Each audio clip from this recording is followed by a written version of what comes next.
Okay, so I am going to turn this back over to District Governor Mark. Oh, thanks, Claire. For our next session, we'll be dealing with fundraising in these COVID times and supporting the Rotary Foundation so that the projects that so many of our clubs, the global grants around the world, will continue to keep moving forward. So it's my pleasure to welcome from the Rotary Club of Fairfield-Sassoon, District Governor nominee Suzanne Bragdon, and 2018-2019 past District Governor and now Chairman of the District Rotary Foundation Committee, John Dwyer. Yay. So Claire, you're running the show. Yay. I am running the show. Thank you. Okay, next slide so we can rock and roll. Is that the next one? There we go. Okay, over the next 10 minutes, we are going to be working together so we inspire each other, so we share our ideas about fundraising opportunities, and when you leave, you will have resources to take with you so that you'll be able to develop a great new fundraising idea.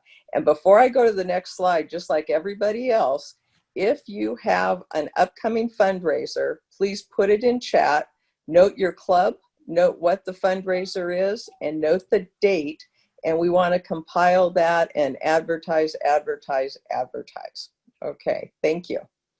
So the next slide, basically, in the last spring and summer, a lot of clubs had to cancel their fundraisers. We kind of thought this COVID thing might last a few weeks, a few months, and we'll just reschedule and do everything in the fall. Well, it hasn't worked that way, but as we have been in this COVID mode and meeting mode and activity mode, clubs are recognizing, and other organizations as well, that we have to be flexible, adaptable, and creative. And so fundraising activities are happening. They're all over the internet. And so the point here is don't reinvent the wheel. Steal, copy, do whatever you have to do to make it easy on you to have a great fundraiser. All you have to do is tailor it to your club, your audience, and make it better. And of course, share with everybody else. Now, when you are considering your next fundraiser, there are 3 things to keep in mind because we are in the world we are in. You want to be sure that it's a safe environment. You want to be sure that we're having lots of fun. And again, we're talking about the volunteers and the participants. And to market it and really be successful, you need to know your why. And that's the next slide. And knowing your why is really getting into Mark's emphasis for this year is tell your story. And in this case, you're telling your story about your fundraiser. Now, forgive my language, but 2020 has sucked. We've had COVID, we've had economic issues, we have restaurants closing. It's been horrific. We know that. But as Winston Churchill said, there is an opportunity from all these tragic times. And that opportunity is that we collectively know how hard it is. We know what's happening to our local businesses. We know the pressures on nonprofit organizations like Meals on Wheels, the Red Cross, Salvation Army, etc., and so forth. And people want to help. And as Rotary, we can be that liaison to make it easy between those that want to help and those that want to help and get that money and those resources to those that need it. And so again, when you're telling your Rotary story for an event, you want to make it really clear who's going to benefit, why you're doing what you're doing. And just by telling that story, you're going to draw an audience. Next slide, please. So I've got some categories of different types of fundraising opportunities. And probably the easiest one is to look at your existing fundraisers, and I made up a word, COVID-ize them. So we've already heard about the Brew Fest, where you used to basically gather with a lot of people and drink awesome beer and socialize in a closed area, even if it's outside. That's still probably a no-no these days. So instead of doing that, clubs have been developing drive-throughs or caravans where people are driving through to pick up their brews, their food, their barbecues.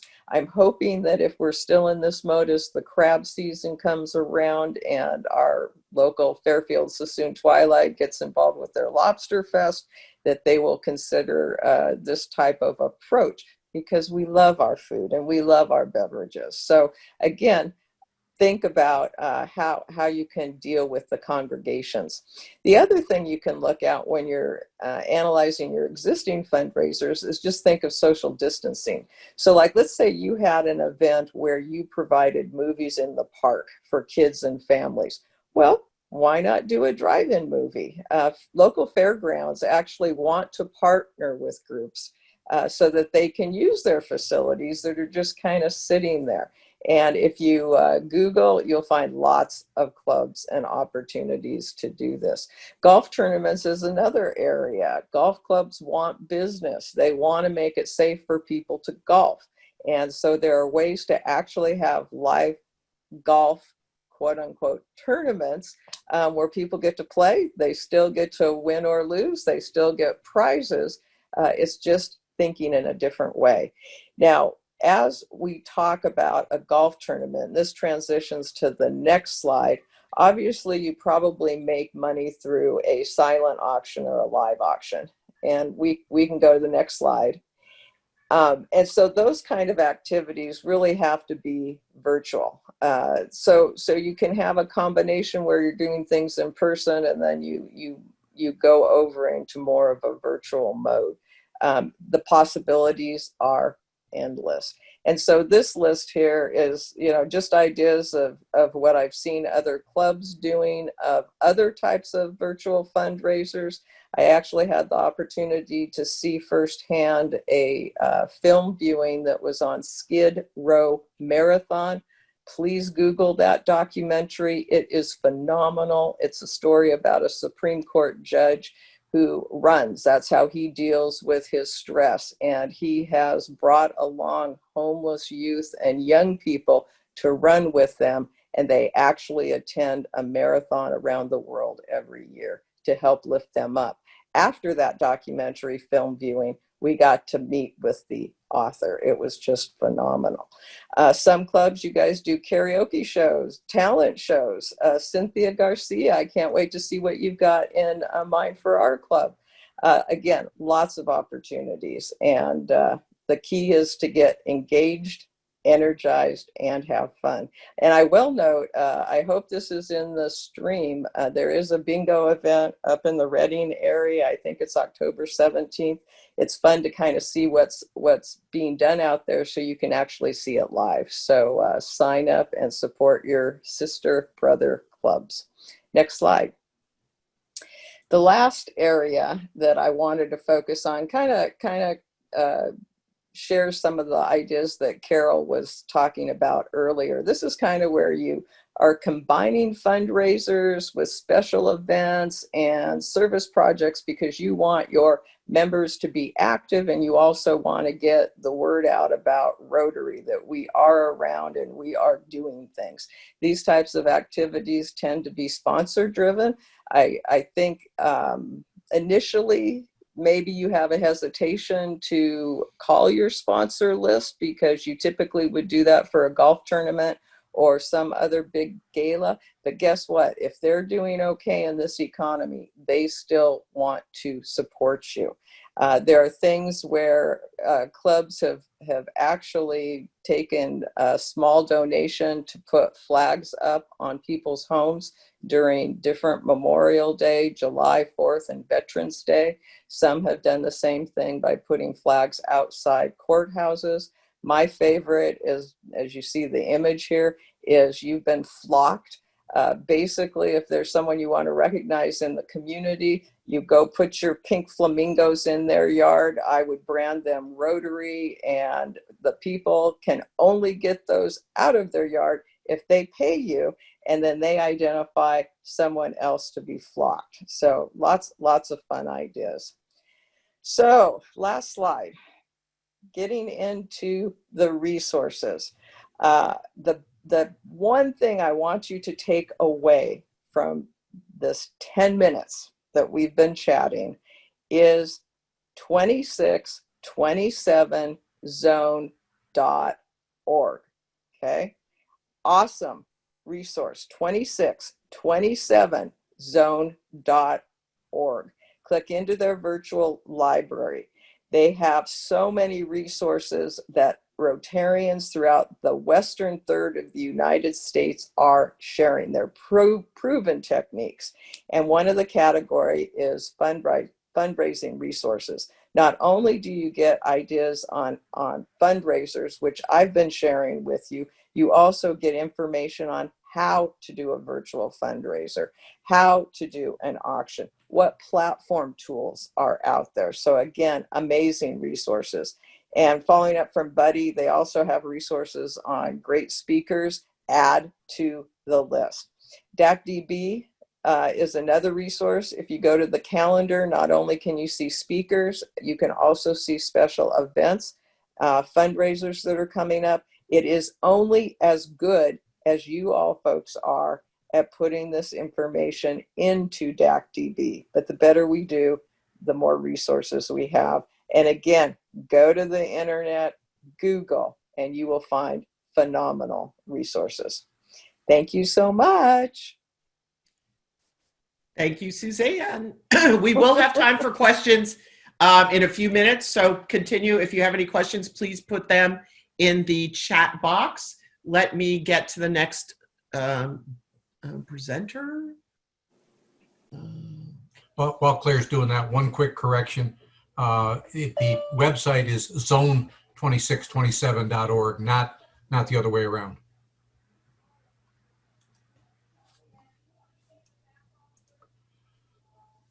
Okay, there you go, John. Okay, I want to just take a couple minutes to talk about our Rotary Foundation. Earlier in the conversations here today with Carol and Val and so forth, we talked about the other two legs of the three-legged stool: membership, branding, and now we're going to talk a little bit about the foundation and how they all kind of tie in together. First off, I want to kind of share some good news, but some maybe not so good news. Next slide, please. Click again. Last year we had we funded 26 grants. There were 39 clubs involved, and the total dollars that this had an effect in the district was $448,700. Next click, Claire. We got $180,000 from the foundation and about $270,000 from the clubs and others that went into these grants. That's the good news. The not so good news is, for probably the first time in history, we actually had requests for $288,000 worth of grants. So we basically had over $100,000. In some cases, the grants that we couldn't fund. In some cases, grants that we only funded partially. Next slide, please. This is a kind of a breakdown of where the grants were this year. The first number is the amount of money that we funded. The second number is the total that was involved in that grant. We had a couple grants involved in COVID. We had several grants involved in general health, education, and literacy, food and agriculture, and community development. In general, kind of, if you look going down the grants near the top, we pretty much funded 100%. Going down and down at the bottom, the community grant, development grants, we didn't fund anywhere near as much as we would like to have, because we just flat ran out of money. Next slide, please. This is actually my last slide. And here's a message. The red is foundation giving by month in 1819. Blue is foundation giving in 1920. And the gray is foundation giving this year. And if you will notice, just looking at this graph, that July, August, and September is not full finished yet because some of the stuff comes in a little bit late. But our foundation giving is down.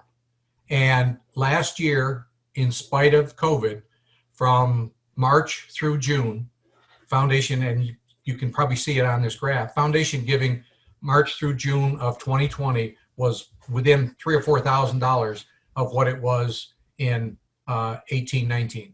So we need to kind of, and I know one of the problems is right now is I'm preaching to the choir.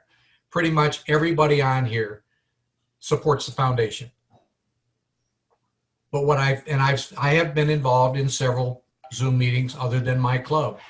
And to be honest with you, one of the things that is missing, I don't hear the foundation being mentioned. Now, that's a very small sample size, and I apologize. But kind of the, if you will, kind of the, it's not a tell. The ask is, for those of you, your club presidents, your foundation chairs, please get the word out. And please, you know, a lot of clubs used to do the foundation minute. Start getting the word out, because we're definitely going to fall behind if we don't get after it. About 60% of the Rotarians in our district contribute to the Rotary Foundation every year. That means 40% do not. Now, we got a situation right now where I know some clubs are back meeting, but at least in the case of my club, we're not meeting. I've saved $350 on lunch meals. So that's money that's available. I also very well realize that every Rotarian, the Rotary Foundation is not the only organization you support, whether it's your church, whether it's the Boy Scouts, whether it's Meals on Wheels or whatever. And all of those groups, churches especially, not meeting, all of those groups are hurting as well. So it's not like I'm saying, you know, don't give money to anybody else and give it all to the Rotary Foundation. I'm just saying, please don't forget about the foundation. We have approximately 325 Paul Harris Society members in our district. That basically means that and that's $325,000. And our annual fund is about $650,000 every year. But that basically means that 10% of our Rotarians contribute 50% to the annual fund. Ask everybody in your club, write a check for 25 bucks. One of the things that Don Jenkins pointed out is that one of the provisions of the CARES Act this year, even if you do not itemize your deductions on your taxes and you take the standard deduction, you are allowed to take a $300 deduction, not off your taxes, off your income, for a charitable up to $300 for a charitable contribution. So if you itemize your deduction, write a check for $300 to the Rotary Foundation and take it off your taxes. You saw earlier, you saw the little video that Carol saw. If you go on the Rotary website, there are dozens and dozens of incredible videos talking about the foundation, most of which are 2 to 3 minutes long. And I realize that, you know, like Claire mentioned earlier, and we've seen it here today, we all have challenges doing Zoom stuff, and try to include a video is just another challenge, and it may or may not work for everybody, especially people that may not be as technically competent, if you will. Last thing I want to mention, we are going to do a foundation day this year. Excuse me. We are going to do a foundation day. We're working on, you know, kind of like was mentioned earlier. There were a lot of us that thought back in March or April, well, you know, by August or September, we'll be back to being normal, and we can start talking about our, you know, the fall seminar can be done in person, and foundation day, we'll do foundation pets is going virtual. So we've had to start thinking about the fact that we need to figure that we're going to have to plan on it accordingly. And obviously one of the things with Foundation Day, just like with these seminars, is that we're not going to try to get people to sit in front of a Zoom screen for 4 or 5 hours like we've done where we've had Foundation Day in person. So we're going to be working on slimming down some of the presentations to the point where we get the critical information out there, and go from there. There'll be more to come.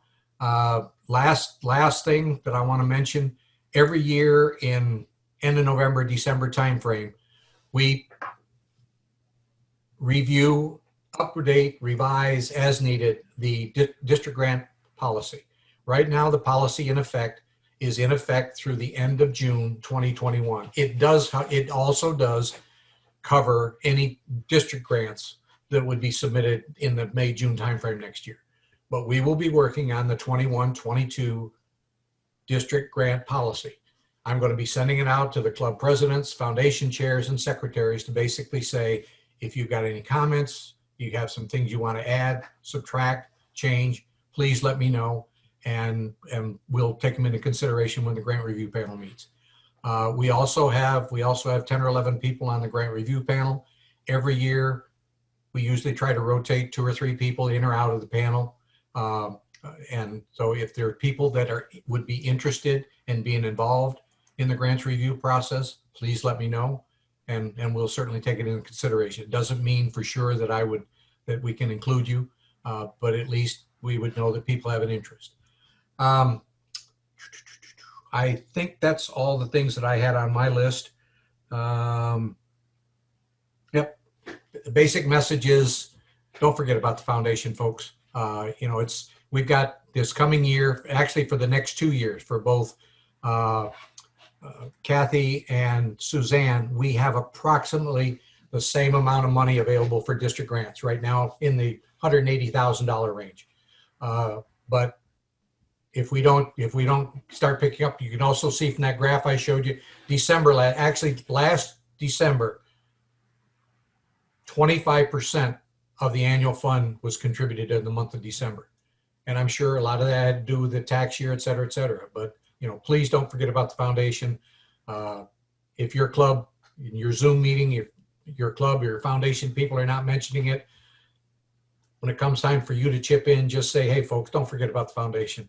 And there's some incredible stuff we've done. I gave you that list of what the grants were this year in categories. If there's anybody that would like to see the actual list with a little bit more of a kind of a Reader's Digest description verbiage of what the grants funded and where they went, let me know. I'll be glad. It's not proprietary information. I'll be glad to send it out to you. And I think that's it. Claire, I think there's some questions down there. I haven't opened up the chat. Yes. So there's one question. Can I direct where my foundation donation goes? Absolutely. You can either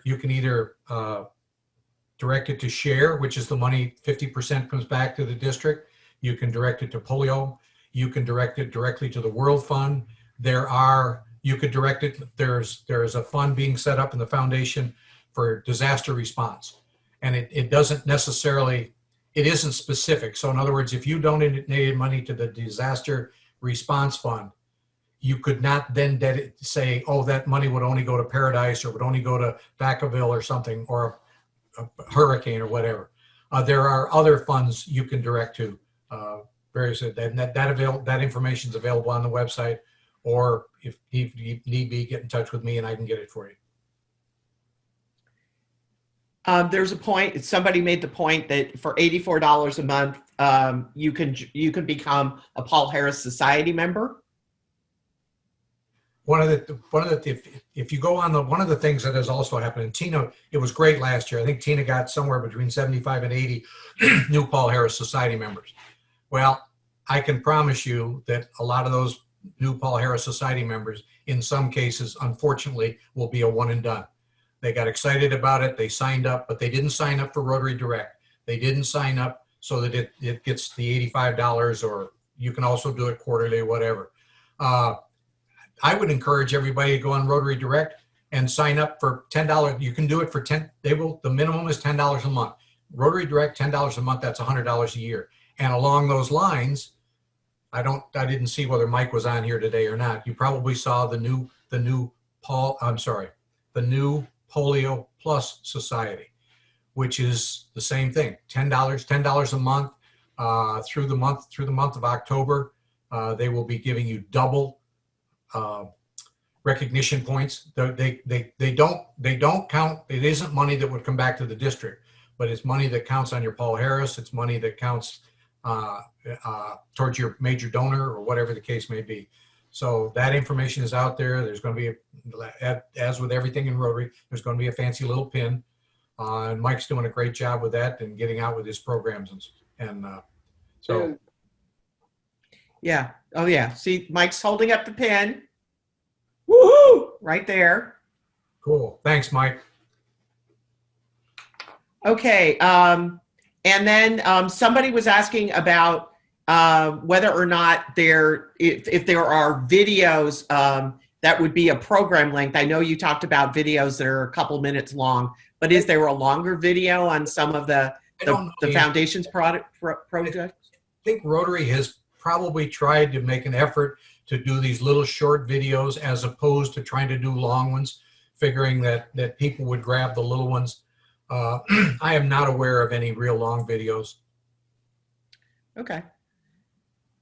All right, and there is a handout on the fundraisers that Suzanne mentioned. Everybody on this that registered will get a packet of information in the next day or so that has a lot of the handouts and other follow-up information from today's session, and that list of fundraisers will be included. One other suggestion that was here relating to fundraising was relating to the CARS Second Chance program. That is that La Miranda Sunrise and Concord, Clayton Valley Concord are involved in.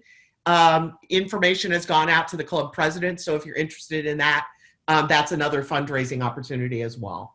So without further ado, I will turn this up. I did see a note that someone says the foundation does have a 30-minute film on their projects and what's going on with the foundation. Okay. Yeah, so yeah, and then Mike says take polio out to lunch. So that's a good alternative as well. Okay, so I will, without further ado, I will turn it back over to District Governor Mark.